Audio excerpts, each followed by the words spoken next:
Hold on, love, come hit off the ground. Meron sa ating pinadala, saktong-sakto, for Halloween from Banky Toys. Ang tawag sa kanya ay Teddy Bears. Plush clip-on, 6 to collect. Ayun, no? Hey! So, nakuha natin ay si Hank Hotpot. Naluto siya na bear. Next, natin kung sino ang ating nakuha. Si Skid Mark.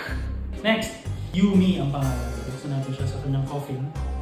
This bear met his end because he couldn't decide if he was a good bear or a naughty bear. Si Skid Mark din. So parang, I guess parang siya, pero hindi keychain type. Ayun na, baba. Mahilig siya mag-sneak sa cars at night and terrifying the drivers. Dito tayo kay Dr. Bear Grave. Details ng kanyang casket. Meron siyang window dito, so kitang-kita siya. Series 3, Dr. Bear Grave. Kick out siya sa Science Academy dahil nag-experiment siya with dark magic. Last but not least, si Marion Annette. Gusto natin si Marion.